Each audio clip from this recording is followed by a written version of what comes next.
ప్రియులరా, ఇక్కడ ఒక అద్భుతమైనటువంటి విషయాన్ని ఈరోజు మనం ధ్యానం చేసుకొనబోతున్నాం. అపోస్తలుడైన పౌలు రోమీయులకు రాసినటువంటి పత్రిక 11వ అధ్యాయం 17వ వచనంలో చాలా స్పష్టంగా కొమ్మలలో ఏంటంటే కొన్ని విరిచివేయబడి అడవి వలవ కొమ్మవై ఉన్నటువంటి నీవు, అంటే నీకున్న కొమ్మలో కొన్ని విరిచివేయబడ్డాయి. అడవి ఒలివ కొమ్మవైనటువంటి నీవు ఏమైందంటే ఇక్కడ వాటి మధ్యన అంటుకట్టబడి ఒలివ చెట్టు యొక్క సారవంతమైనటువంటి వేరులో వాటితో కలిసి పాలు పొందిన ఎడల ఆ కొమ్మలపై నీవు అతిశయింపకము. ఇది మనకి చాలా సార్లు చదువుతాం, చాలా సార్లు వింటాం, కానీ అర్థం కాలేదు కదా. ఇప్పుడు మనం మన వాడుక భాషలోకి వచ్చేసేసి అసలు దీన్ని ఎలాగ అర్థం చేసుకోవాలో, దీని యొక్క అర్థం ఏంటి అని మనం చూసినట్లయితే జాగ్రత్తగా గమనించాలి. ఇక్కడ విషయం ఏంటంటే, ఇప్పుడు చూద్దామండి. కొమ్మలలో కొన్ని విరిచివేయబడి అంటే మీరు ఎవరికన్నా అంటు కట్టడం వచ్చినట్లయితే బాగా అర్థమవుతుంది. మనకి చిన్నతనంలో అంటు కడతం అనేటువంటిది నేర్పుతారు. 7th 8th క్లాస్లో ఎన్ఎస్లో అంటు కట్టే విధానం అని చెప్పి ఏంటంటే, ఏ చెట్టు అయితే మరి బాగా ఫలించదో, బాగా ఫలించే దాంతో అంటు కట్టినప్పుడు బాగా ఫలించడం మొదలు పెడుతుంది. అర్థమవుతుందా? ఇప్పుడు ఇది ఏంటంటే అడవి ఒలివ కొమ్మ, అంటే పనికి రాంది అడవిలో ఉన్నటువంటి చెట్టు కొమ్మ నరికారంట.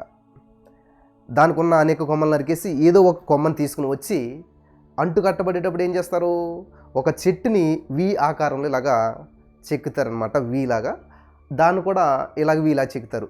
ఈ రెండాటిని ఏం చేస్తారు, ఇది వి ఆకారంలో ఉంది కదా, ఇందులో పెడతారనమాట. అది ఎట్లా పెట్టినప్పుడు ఏమవుతుందంటే, ఆ రెండు పెట్టి ఇక్కడ మట్టి పెట్టి కవర్ పెట్టి చుడతారనమాట. అవసరమైతే పేడ కూడా పెడతారు.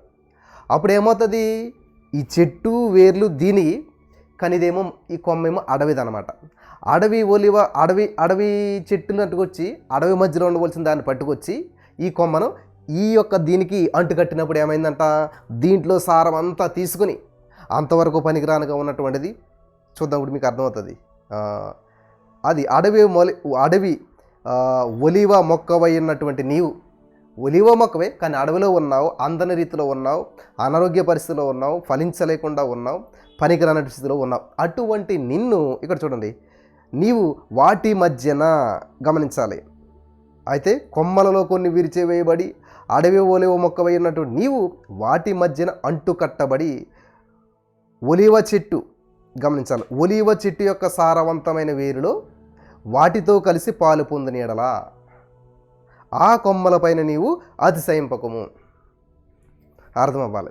ఎందుకని సహవాసం అనేది ఇంపార్టెంట్ అంటే, ఏ వాక్యం వింటున్నావు, ఎవరితో సహవాసం చేస్తున్నావు, ఎవరితో ఎక్కువగా మాట్లాడుతున్నావు. నాకు చాలామంది ఫోన్ చేసి అంటారు, బ్రదర్ మీరు సమస్య చెప్పొద్దు అంటారు. కరెక్టే, కానీ కొంచెం మీతోటి ఒక మాట మాట్లాడితే మాకు కొండంత ధైర్యం వస్తుంది. మీ వాక్యం వింటే మేము బ్రతుకుతున్నాం, మీ వాక్యం వినటం వల్ల ఈరోజు మా జీవితాలు కట్టబడుతూ ఉన్నాయి. In the name of Jesus. Hallelujah. నా వాక్యం కాదు, ఇది దేవుని వాక్యం, నా ద్వారా వెల్లడవుతున్నటువంటి వాక్యం. హల్లెలూయా. కరెంటు వైరులో కరెంటు ఉత్పత్తి చేయదు, అది కరెంటును పాస్ చేస్తుంది. కాపర్ కరెంటు వైరు అంటువాడు అనమాట. ఈ కాపర్ వైర్లో ఏముండదు, ఎక్కడి నుంచో వస్తుంది కరెంట్, అక్కడ జనరేట్ అవుతుంది, అక్కడ ఉత్పత్తి అవుతుంది. అక్కడి నుంచి ఇక్కడికి రావడానికి ఈ కరెంటు వైరు సహాయపడుతుంది, కానీ కరెంటును ఉత్పత్తి చేయదు కరెంటు వైరు. అలాగే ఈ కాపర్ ఏమీ ఉత్పత్తి చేయలేడు. కాబట్టి ఇది నా వాక్యం అని మీరు అనుకుంటారు చాలామంది. మీ వాక్యం చాలా బాగుంది. నా వాక్యం కాదు, మీరు చెప్పిన దేవుని వాక్యం చాలా బాగుంది అనాలన్నమాట. హల్లెలూయా.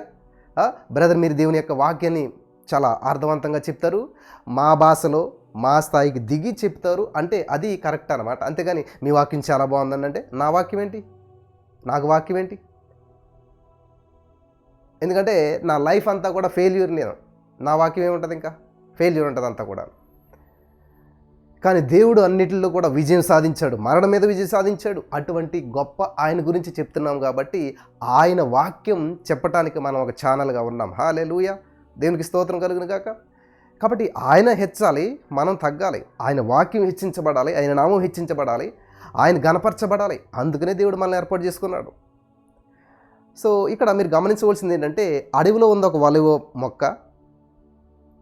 ఒక మొక్క ఏమో చక్కగా కాపరి దగ్గర, తోటమాలి దగ్గర చక్కగా దానికి ఎక్స్ట్రాలని కట్ చేయబడుతూ, ఎరువు పెట్టబడుతూ, నీరు వేయబడుతూ, దున్నబడుతూ, దాని వంకరంతా సరళం చేయబడుతూ, దానికి సపోర్ట్ అన్ని విధాలుగా చక్కగా ఫలిస్తున్నటువంటి ఒలివ మొక్క ఉన్నదంట. ఈ అడవిలో పనికి రాకుండా, ఫలించకుండా, ఎందుకు పనికిరాని స్థితిలో ఉన్నటువంటి అడవి ఒలివ మొక్క ఆ కొమ్మలన్నీ నరికేసి అందులో మంచి కొమ్మను తీసి ఆ కొమ్మనట్టుకొచ్చి బాగా ఫలిస్తున్న చక్కగా ఉన్నటువంటి కొమ్మతోటి అంటు కట్టినప్పుడు ఏమైందంట, ఇప్పుడు ఈ కొమ్మ కూడా ఫలించడం మొదలుపెట్టిందంట. ఇలాంటి పరిస్థితుల్లో ఇది చాలా అద్భుతమైనటువంటి విషయం, జాగ్రత్తగా ఇటువంటి పరిస్థితుల్లో ఇప్పుడు ఈ కొమ్మంట అబ్బా ఏమి ఫలాలు, ఏమి ఫలితం చూసారా. మేము కూడా చాలామందికి దేవుని సన్నిధిలో చక్కటి స్టేజ్ ఏర్పాటు చేసి అన్నీ మంచి అవకాశం ఇస్తే చాలామంది పరిస్థితి అలాగైపోతుంటుంది. ఇప్పుడు ఈ కొమ్మ అనుకుంటుందంట ఏమి ఫలాలు ఫలిస్తున్నాను, నేను ఎంత పైన ఉన్నాను. ఇంతకీ ఈ కొమ్మ పైకి రావడానికి కారణం ఏంటి? దీని వేర్లేంటి? ఈ చెట్టుకున్నటువంటి ఈ కొమ్మకున్నటువంటి వేర్లు, సారము, జీవం ఎక్కడి నుంచి వస్తుంది? కింద వేర్ల నుంచి, కింద ఒలివ మొక్క నుంచి వస్తుంది. ఈ ఒలివ మొక్కకు వేర్లు లేవు, మొదలు లేదు, కాండం లేదు, ఏమీ లేదు. కానీ అలా ఇంకొక మొక్కతో అంటు కట్టబడటం వల్ల కింద నుంచి ఎదగవలసినటువంటిది ఇది ఎదగదల లేకుండానే అక్కడి నుంచి సారానంతా తీసుకుని చక్కగా ఫలించడం, అభివృద్ధి చెందడం మొదలుపెట్టిందంట. మొదలుపెట్టి అతిశయించడం మొదలుపెట్టిందంట. నేను భలే ఫలిస్తున్నాను, నేను భలే మంచిగా అయిపోను అనేటువంటి అతిశయం ఉంటే అప్పుడు చెప్తున్నటువంటి మాట ఇక్కడ ఏంటంటే, ప్రియులు గమనించాలి, చాలా అద్భుతమైనటువంటి వారు. 17వ వచనం ఇక్కడ ఒలీవ చెట్టు యొక్క సారవంతమైన వేరులో వాటితో కలిసి నువ్వు పాలు పొందిన ఎడల ఆ కొమ్మలపై నీవు అతిశయింపకము. హలో ప్రియమైనటువంటి సహోదరి స్నేహితులారా, ఆ కొమ్మలపై అతిశయించుకో. మేము దేవుని సంధిలో మరి పరిచర్యలోకి వచ్చినప్పుడు మాకు ఏ విధమైన ట్రైనింగ్ లేదు కాబట్టి అంతగా గొప్ప వ్యక్తుల్లాగా మేము చేయలేకపోవచ్చు, పాడలేకపోవచ్చు. ఇవన్నీ చాలా లోపాలు ఉంటుంటాయి. ఈ లోపాలను చూసే దేవుడు మమ్మల్ని వాడుకుంటూ ఉన్నాడు. ఈ యొక్క ఏమంటారు బలహీనతలను, ఈ యొక్క శక్తి సామర్థ్యం లేనటువంటి వారిని బట్టే దేవుడు అలా వాడుకుంటూ ఉన్నాడు. చాలామంది అనుకుంటుంటారు అదే మేమైతేనా సూపర్గా పాడతాం, అదే మేమైతేనా ఇట్లా అట్లా అని చెప్పేసేసి చాలామంది ఏం చేస్తుంటుంటారంటే ఇట్లాగా అనుకుంటుంటారన్నమాట. అది మంచిది కాదు అని చెప్తున్నాడు దేవుడు. ఇట్లా గమనించాలి, అది మంచిది కాదు, అలా అతిశయించొద్దు నువ్వు. హల్లెలూయా, వింటున్నారా? అట్లాగ అతిశయించొద్దు. అలా అతిశయించటానికి నీవు ఏమాత్రం యోగ్యత లేదు. ఎందుకంటే నీకు వేరు లేవు, నీకు కాండం లేదు.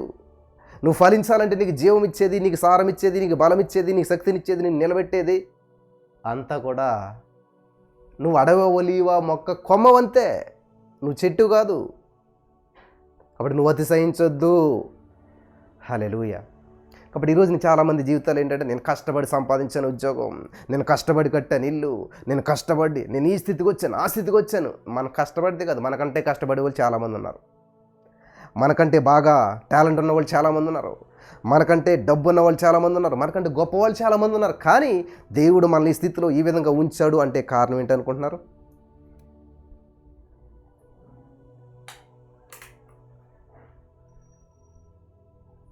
ప్రియులారా, కారణం ఏంటనుకుంటున్నారు? ఏ గొప్పతనం ఉందనుకుంటున్నారు? లేదు, it's the grace of God.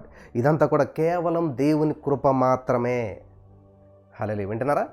ఇదంతా కూడా దేవుని కృప మాత్రమే. దేవునికి మహిమ కలుగును గాక. కాబట్టి ఈరోజు నీ మాటలు వింటున్న ప్రియమైనటువంటి సహోదరి స్నేహితులారా, పరిశుద్ధాత్మ దేవుడు మీతో మాట్లాడుతున్నటువంటి మాటలు చాలా జాగ్రత్తగా వినాలని ప్రభు పేరట మానేసి అతిశయించొద్దు. ఈరోజు నువ్వు ఏ స్థితిలో ఉన్నా సరే, ఎంత ఉన్నా సరే, ఎంత సంపాదించినా సరే, ఎంత హై లెవెల్లోకి నువ్వు వెళ్ళినా కానీ it's the grace of God. ఇదంతా దేవుని కృప, దేవుని దయ వల్ల నేను ఈ రీతిలో ఈ విధంగా ఉన్నాను, దేవుని కృప వల్ల అని చెప్పి మనం ఉండాలి తప్ప ఇదంతా కూడా నేను కష్టపడితే వచ్చింది, ఇది నా వల్లే. చాలామంది అనుకుంటారు. ఆశ్చర్యం అనిపిస్తూ ఉంటుంటుంది. నా వల్లే వాళ్ళు డెవలప్ చెందారండి, నా వల్లే వాళ్ళు అభివృద్ధి చెందారండి. ప్రైజ్ గాడ్, దేవునికి స్తుతించు. దేవుడు నిన్ను ఒక ఛానల్గా వాడుకున్నాడు, వాళ్ళ అభివృద్ధిలో నిన్ను పాత్రగా చేస్తాడు. దేవునికి స్తోత్రం. మరి పేతురు గారిని నడిపించింది ఎవరు? వాళ్ళ అన్నయ్య గారు, అంద్రే గారు. కానీ ఒక్క ప్రసంగానికి 3000 మందిని మార్చింది ఎవరు? పేతురు. ఆయన నడిపించిన ఆయనే కూర్చుని వింటున్నాడు పేతురు గారు ప్రసంగం చెప్తుంటే. హల్లెలూయా, దేవునికి మహిమ కలుగును గాక. వింటున్నారా? నడిపించినటువంటి ఆయన కూర్చుని వింటున్నాడంట. కాబట్టి నువ్వు ప్రతి విషయంలో ఎంజాయ్ చేయాలి, ఆనందించాలి, సంతోషించాలి. ఒకరు బలపడుతున్నారు, ఒకరు స్థిరపడుతున్నారు, ఒకరు అభివృద్ధి చెందుతున్నారు, ఒకరు ఆశ్రయించబడుతున్నారంటే అందులో నువ్వు పాలు పంచుకో, ఆనందంలో పాలు పంచుకో. కాబట్టి ఇక్కడ చెప్తున్నాడు అనమాట, సారవంతమైన వేరులో వాటితో కలిసి పాలు పొందవు నువ్వు. కాబట్టి ఆ కొమ్మలపై నువ్వు అతిశయించొద్దు. నీవు అతిశయించితివా, వేరు నిన్ను భరించుచున్నది కానీ నువ్వు వేరుని భరించట్లేదు. నువ్వు అతిశయించినావేమో, వేరు నిన్ను భరిస్తుంది కానీ నువ్వు వేరుని భరించట్లేదు. ఇది సత్యం, తెలుసుకో. ఈరోజు దేవుడి మీద చాలామంది అడుగుతారు, దేవుడి మీద చాలామంది కోపగిస్తారు. ఎందుకు దేవా ఎలా చేసావు? దేవుడు నిన్ను భరిస్తున్నాడు కానీ నువ్వు దేవుని భరించట్లేదు. దేవుడు నిన్ను సృష్టించాడు కానీ నువ్వు దేవుని సృష్టించలేదు. నిన్ను సృష్టించిన వాడు నీకు దేవుడు కాదు. వింటున్నారా? నువ్వు సృష్టించిన వాడు నీకు దేవుడు కాదు, నిన్ను సృష్టించిన వాడు నీకు దేవుడు. నువ్వు కాపాడుకునేటువంటి వాడు దేవుడు కాదు, నిన్ను కాపాడేటువంటి వాడు దేవుడు. హల్లెలూయా. వింటున్నారా? కాబట్టి నువ్వు చేత్తో చేసుకునేటువంటి వాడు నువ్వు సృష్టి, అది నీ సృష్టి నీకు దేవుడు కాదు. నిన్ను సృష్టించిన వాడు నీకు దేవుడై ఉన్నాడు. హల్లెలూయా. నీ సృష్టికర్త నీకు భర్త అయి ఉన్నాడని చెప్పి దేవుని వాక్యం సెలవిస్తూ ఉంది. కాబట్టి ఈరోజున ఈ యొక్క వాక్యం ఏంటన్నటువంటి ప్రియమైనటువంటి సహోదరి స్నేహితులారా, సత్యం మిమ్మల్ని స్వతంత్రంగా చేస్తుంది. అతిశయిస్తున్నారా, గర్విస్తున్నారా? దేన్ని బట్టి కూడా అతిశయించవద్దు, గర్వించవద్దు. దేవుడు మా జీవితంలో చేసే బ్లెస్సింగ్ని బట్టి, మమ్మల్ని దీవించే విధానాన్ని బట్టి చాలా ఆశ్చర్యం అనిపిస్తుంటుంది ఒక్కోసారి. అసలు ఏ యోగ్యత లేకపోయినా కూడా దేవుడు మమ్మల్ని ప్రేమించే విధానం, మమ్మల్ని ప్రేమించే మనుషులను లేపిన విధానం అంటే వస్తుంటుంటాయండి. ఆటుపోట్లు వస్తుంటుంటాయి, మమ్మల్ని ద్వేషించే వాళ్ళు ఉంటారు, మా యొక్క ఏమంటారు నాశనాన్ని కోరేటువంటి వాళ్ళు ఉంటారు, అన్ని రకాలు ఉంటారు సమాజంలో, అన్ని విధాలుగా ఉంటారు. కానీ కొంతమంది వాళ్ళు చూపించే ప్రేమ లేకపోతే వాళ్ళు చూపించే ఆప్యాయత అది చాలా ఆశ్చర్యం గొలుపుతుంటుంటుంది. అయితే దేవుడు మాకు ఇచ్చేటువంటి ఆశీర్వాదాలు ఉంటాయి, దేవుడు మాకు ఇచ్చేటువంటి బ్లెస్సింగ్స్ ఉంటాయి. ఈరోజు ఈ 4 గదులు తప్ప మేము ఎక్కడ తెలియదు, మా పక్క వాళ్ళు కూడా మేము ఎవరో తెలియనటువంటి పరిస్థితులు మేము ఉంటాం ఇక్కడ. కానీ అనేక మంది అనేక రాష్ట్రాల నుంచి, దేశాల నుంచి చాలామంది మన యొక్క ఈ లైవ్ చూసేటువంటి వారు కెనడా నుంచి, అమెరికా నుంచి, ఇజ్రాయెల్ నుంచి, కువైట్ నుంచి, గల్ఫ్ అనేక కంట్రీస్ నుంచి మరి యొక్క వాక్యాలు వింటూ బలపడుతూ మరి వాళ్ళ దీవించబడినటువంటి దాంట్లోంచి ఈ పరిచర్ని సపోర్ట్ చేస్తూ మరి ఎంకరేజ్ చేస్తూ ఉన్నప్పుడు ఇది ఎంత విస్తరించబడుతోంది చూసారా, ఎంత ప్రభావవంతమవుతూ ఉంది. ఈ రోజులు ఎలా ఉండవు ప్రియులరా? గతంలో ఉన్న దగ్గర ఇప్పుడు లేని నేను, ఇప్పుడున్న దగ్గర భవిష్యత్తులో నేను ఉండను. హల్లెలూయా. నేను నడుస్తున్నటువంటి వ్యక్తిని, నేను అభివృద్ధి చెందినటువంటి వ్యక్తిని, నేను పైకి లేచేటువంటి వ్యక్తిని, పైకి లేచేటువంటి వాళ్ళం. హల్లెలూయా. ఫలించేటువంటి వాళ్ళం. నోయింగ్ ఈజ్ గ్రోయింగ్ అంట, అంటే తెలుసుకోవటమే అభివృద్ధి చెందటం. కాబట్టి దేవుని సందులో ముందుకెళ్ళి కొద్దీ, దేవుని తెలుసుకునే కొద్దీ అభివృద్ధి సాధిస్తూ ఉంటుంటాం, అభివృద్ధిని స్వతంత్రించుకుంటూ ఉంటాం.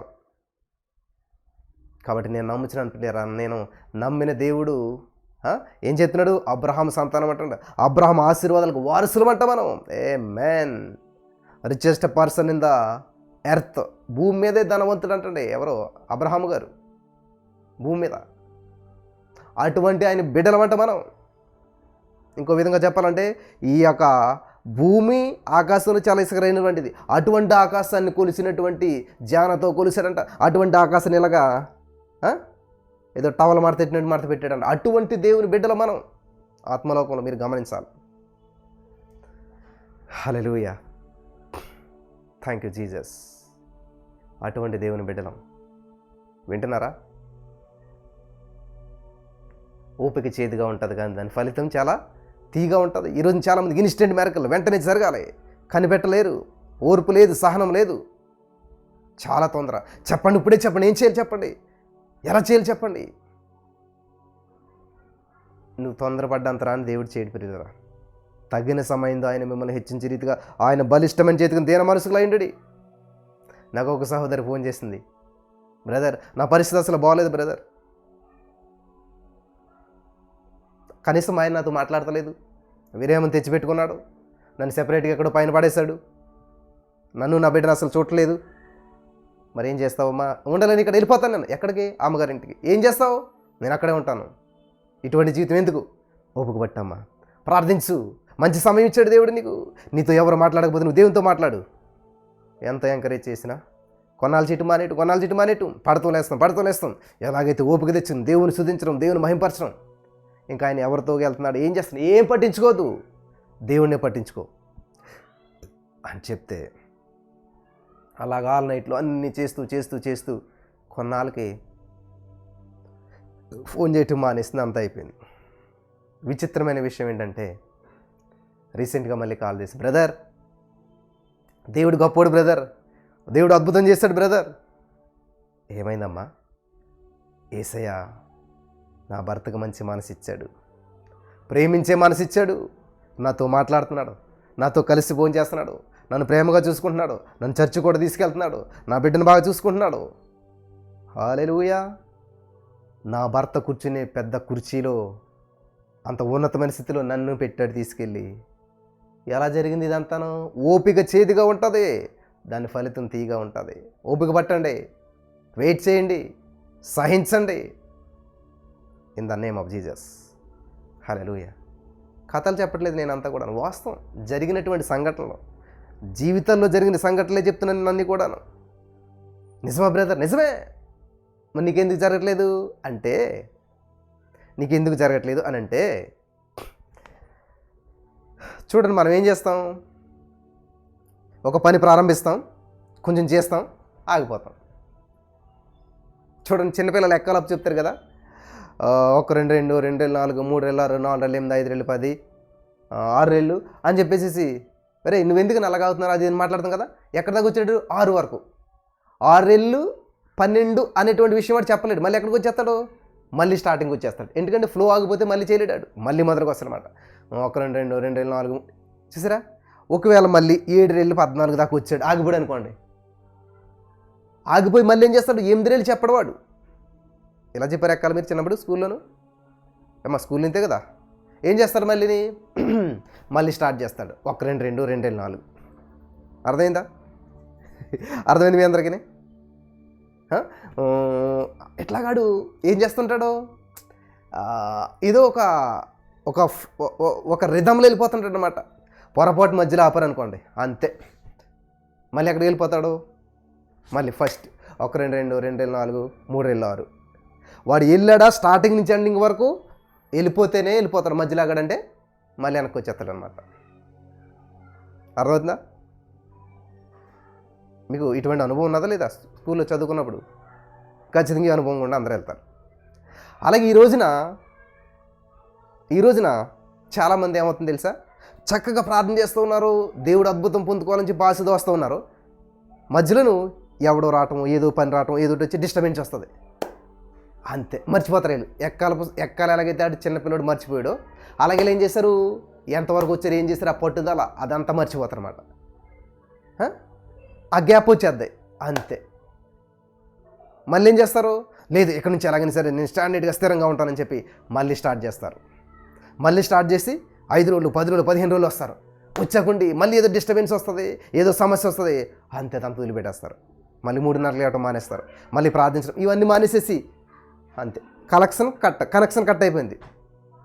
మళ్ళీ ఏం చేయాలి ఇప్పుడు? మళ్ళీ స్టార్టింగ్ రావాలి. ఎందుకంటే మధ్య నుంచి ఏం చేశారు, ఎక్కడ దాకా చేశారు లేదు, ఆ పట్టుదల అంతా పోతుంది, ఆ ఉత్సాహం అంతా పోతుంది, నిరుత్సాహం వచ్చేస్తుంది. మళ్ళీ 1 2 మళ్ళీ స్టార్టింగ్ నుంచి.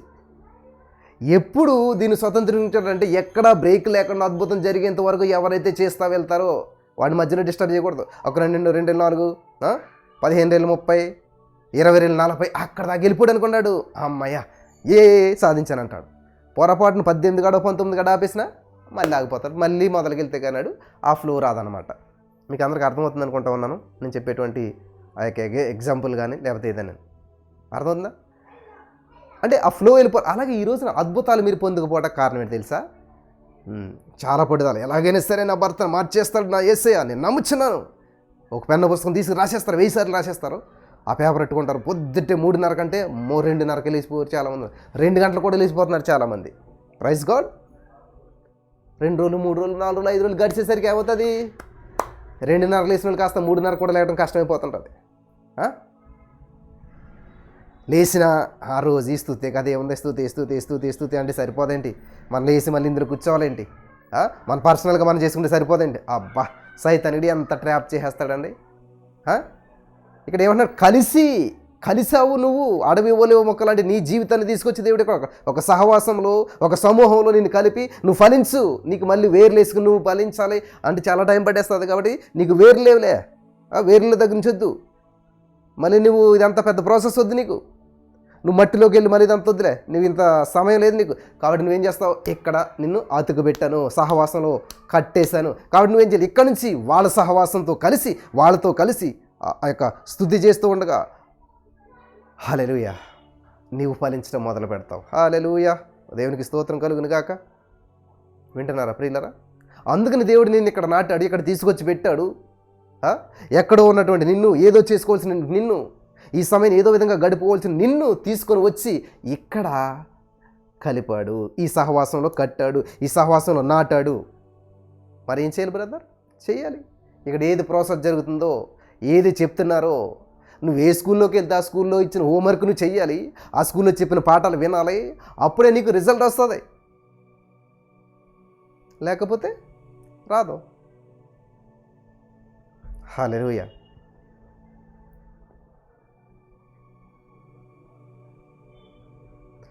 నువ్వు అతిశయించి వేరు నిన్ను భరించినది కానీ నీవు వేరుని భరించట్లేదు. అందుకు నేను అంటుకట్టబడి నిమిత్తము కొమ్మలు విరిచివేయబడినవి నీవు చెప్పుదువు. హల్లెలూయా.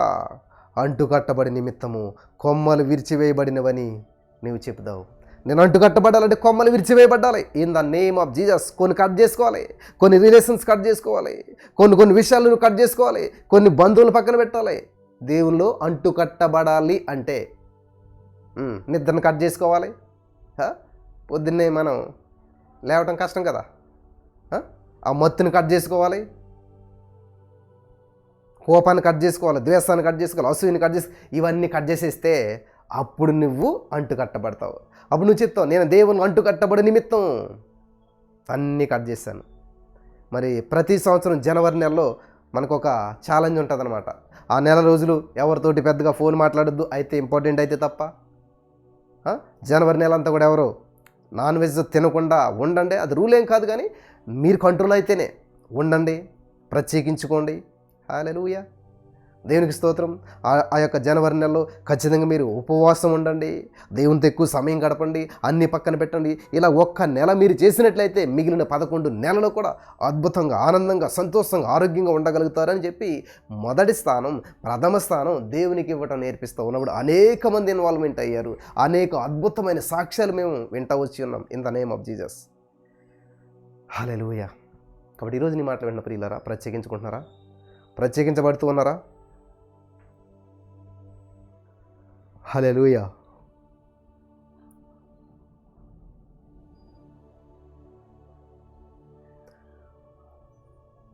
కాబట్టి ఈ రోజున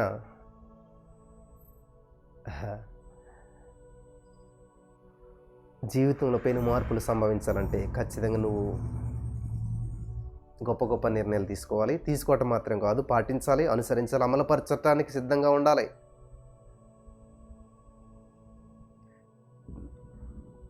హల్లెలూయా. అన్నాడు కదా దేవుడు, వినుట మట్టుకు విందురు కానీ గ్రహించరంట. హల్లెలూయా. కాబట్టి ఇప్పుడు దీనికి ఈ చెట్టు కంట, ఈ కొమ్మ కంట వేరు లేవు, మొదలు లేదు, కాండం లేదు, నీరు లేదు, ఎరువు లేదు, కానీ ఫలించేస్తుంది. ఎలాగా? సహవాసం, సపోర్టు. హల్లెలూయా. సహవాసం, సపోర్టు. కాబట్టి అందుకనే సహవాస ప్రార్థనలో పాలు పంచుకున్నప్పుడు ఏమవుతుందంటే ఒకరి నిమిత్తం ఒకరు ప్రార్థన చేస్తూ ఉంటుంటాం. యేసయ్య ఆర్థిక సమస్యలు విడిపించి అన్నప్పుడు నీకు ఆర్థిక సమస్యలు లేవు, మంచిగానే ఉన్నావు, కన్విన్స్ ఎస్ థ్యాంక్ యూ లార్డ్ విడిపించిన. నీకు అవసరం లేదు, కానీ ఎదుటి వాళ్ళకు ఉంది అవసరం. దానిట్లో నువ్వేం చేస్తున్నావు? ఏకీభవిస్తూ ఉన్నావు in the name of Jesus. అప్పుడేమవుతుంది? అనేక మంది ఏకీభవించినప్పుడు ఏమైంది? అనేక వేర్లు కలిసినప్పుడు, అనేక విధమైన సపోర్ట్ వచ్చినప్పుడు ఈ కొమ్మ అడవిలో ఉన్నది, పనికిరాందుగా ఉంది. ఎప్పుడైతే ఇంత సారం దీనికి అందుబడుతుందో ఇది ఫలించడం మొదలు పెడుతుంది. హల్లెలూయా, దేవునికి స్తోత్రం కలుగును గాక. కాబట్టి ఈ రోజున నీతో అంటుకట్టబడు ఫలించడానికి నువ్వు సహాయపడుతున్నావా? అమ్మ వింటున్నారా? నీతో సహవాసం చేసేటువంటి వారు ఫలించడానికి నువ్వు సహాయపడుతున్నావా? ఎక్కడ బ్రదర్ నాదే ఫలింపు లేదు, నా జీవితమే గందరగోళం ఉంది. నా ఆశ ఏంటంటే దావీదు దగ్గరికి 300 మంది యోధులు వెళ్తే ఆధార్ కార్డు లేనటువంటి వాళ్ళు వెళ్ళారంట. అనామకులు వెళ్ళారు. వారిని గొప్ప యోధులుగా చేసేసాడు దావీదు. కాబట్టి ఈ రోజున ఎవరైతే ఇక్కడ ఈ లైవ్లో ఉంటూ ఉన్నారో, ఎవరైతే ఈ వాక్యాన్ని వింటూ ఉన్నారో, ఎవరైతే మరి ఆశతో ఈ లైవ్ కార్యక్రమాలకు వస్తున్నారో, నేను ఆశపడేది ఏంటంటే ఆలనాడు దావీదు దగ్గరికి వెళ్ళినటువంటి వారందరూ కూడా గొప్ప యోధులుగా, ఆధార్ కార్డు లేని స్థితిలో వచ్చినటువంటి వారికంట భార్యలు, పిల్లలు, పొలాలు, ఆస్తులు, ఇళ్ళు అన్నీ వచ్చేసాయంట. అమాలేకులు వచ్చి అవన్నీ నాశనం చేస్తారు. అంటే అంతగా ఆశ్రయించబడ్డారు చూసారా? దావీదుతో ఉన్నారు. దావీదు యుద్ధం చేయడం నేర్పించాడు, ఎలా యుద్ధం చేయాలని నేర్పించాడు, పరాక్రమశాలులుగా వాళ్ళని తయారు చేసేసాడు. ఎక్కడికి వెళ్ళిన యుద్ధంలో విజయం, యుద్ధం ద్వారా వచ్చినటువంటి కొల్ల సొమ్మునంతా తెచ్చుకోవటం, అభివృద్ధి చెందటం, ఆశ్రయించబడటం, ఉన్నతమైన స్థితిలోకి వెళ్ళిపోయారు in the name of Jesus. కాబట్టి ఈ రోజున ఈ యొక్క వాక్యం ఎవరైతే వింటున్నారో, ఎవరైతే ఈ యొక్క మరి కార్యక్రమాలు చూస్తూ ఉన్నారో వాళ్ళందరికీ ఏంటంటే యుద్ధం నేర్పిస్తూ ఉన్నాను నేను. అలాగే కూర్చోబెట్టి తింటాం కాదు. ఎవరైనా నాకు ఫోన్ చేసి బ్రదర్ మాకు ఏం జరిగితే చెప్పండి, ఏం చెప్పండి, నేను 3:30కి వచ్చేసేయండి, ఎర్లీ మార్నింగ్ 3:30 లైవ్లో ఉండండి, దేవునికి దగ్గర అవ్వండి, ఆటోమేటిక్గా నీ సమస్యలు దూరం అవుతాయి. హల్లెలూయా, దేవునికి స్తోత్రం కలుగును గాక. ఇది చూడండి, ఇప్పుడు ఇక్కడ ఏముంది, సమస్యలు ఉన్నాయి, ఇక్కడ దేవుడు ఉన్నాడు. కాబట్టి ఇక్కడ నువ్వు ఉన్నావు. ఇట్లా పోతే సమస్యలకు దగ్గర అవుతూ ఉన్నావు, ఇట్లా పోతే దేవునికి దగ్గర అవుతున్నావు. దేవునికి దగ్గర అవుతుంటే సమస్య ఆటోమేటిక్గా నీకు దూరం అవుతూ వస్తుంది. అంతేగాని దేవునికి నీ ముఖం చూపించకుండా బ్యాక్ చూపించి నువ్వు సమస్య వైపు వెళ్తుంటే సమస్య అని ఇంకా సమస్యలు పెరిగిపోతూ ఉన్నాయి, ఇంకా సమస్యలకు దగ్గర అయిపోతూ ఉన్నావు. కాబట్టి చాయిస్ ఈజ్ యువర్స్. దేవుడా సమస్య? కాబట్టి దేవునికి దగ్గర అయితే సమస్యకు దూరం అవుతాను. ఈ సత్యాన్ని గ్రహించాలి. హల్లెలూయా. ప్రియమైనటువంటి సహోదరి స్నేహితులరా, కాబట్టి 3:30కి వచ్చే వాళ్ళంతా ఎవరో దేవునికి దగ్గర చేయడానికి ఉన్న ప్రయత్నం. వాళ్ళందరినీ దేవునికి దగ్గర చేసేస్తే, వాళ్ళందరినీ దేవుని కనెక్ట్ చేసేస్తే, ఆల్రెడీ దేవుడు మీ జీవితంలో చేసేసిన కార్యము జరిగిపోయిందని మీరు తెలుసుకుంటే ఆ సత్యం మిమ్మల్ని స్వతంత్రులుగా చేసేస్తుంది. కాబట్టి దేవునికి దగ్గర వచ్చి మనం ఏదో సాధించుకునేది ఏమీ లేదు. ఆల్రెడీ దేవుడు సాధించి పెట్టేసిన దాన్ని నువ్వు అనుభవించడానికి రావాలన్నమాట దేవుని దగ్గరికి. ఆయన ఏం చేస్తారు, లాక్ ఇస్తారంటే తీసుకో, ఇదిగో ఇది తీసుకో. హార్ట్ పోయిందా, న్యూ హార్ట్ ఇస్తాను. లంగ్స్ పోయినాయా, న్యూ లంగ్స్ ఇస్తాను. ఏది పోయినా అది బాడీ పార్ట్స్ నా దగ్గర తీసుకో, లాక్ ఇదిగో. వింటున్నారా ప్రియులారా? ఇది శక్తివంతమైనటువంటి పరిచర్య అన్నమాట దేవుని సన్నిధిలో. కాబట్టి దేవుడు చేయవలసింది ఏమీ లేదు, ఆయన అంతా చేసేసాడు, రెస్ట్ కూడా తీసేసుకున్నాడు. 6 దినాలు కంప్లీట్ చేశాడు యేసయ్య. 7వ దినం విశ్రాంతి. కానీ నువ్వేం చేస్తున్నావు, 7వ దినం కూడా విశ్రాంతి తీసుకోవద్దేసా, నాకు ఇది చెయ్యి, అది చెయ్యి, ఇలా చెయ్యి, అలా చెయ్యి. నీకు ఇప్పుడు ఏది కావాలో నీ తల్లి గర్భంలో రూపించబడకముందే నిన్ను చూశాడు, నీకు చేశాడు. ఈ సత్యాన్ని మీరు గ్రహించాలని ప్రభు పేరట మనం చేస్తూ ఉన్నాను. ఇంకా దేవుడు ఏదో చేయవలసినటువంటి ఏమైనా ఉందంటే ఏమీ లేదు. హల్లెలూయా. ఏమైనా ఉన్నదంటే ఏమీ లేదు, ఏమీ లేదు, అంతా కూడా సమాప్తం. హల్లెలూయా, హల్లెలూయా. కాబట్టి ఈరోజు నీ మాటలు వింటున్న ప్రియమైనటువంటి సహోదరి స్నేహితులారా, చాలా అద్భుతమైనటువంటి విషయాలను పరిశుద్ధాత్మ దేవుడు మనకు తెలియజేస్తూ ఉన్నాడు. ఈరోజు నీ మాటలు వింటున్నటువంటి మీరు దేవుని వాక్యపు వెలుగులో నడిపించబడుతున్నారని చెప్పి నేను నమ్ముచున్నాను. కాబట్టి ఇక్కడ గర్వించడానికి, అతిశయించడానికి ఏమీ లేదు, అంతా యేసయ్యే. నమ్ముచున్నారా? బలపరచబడ్డారా?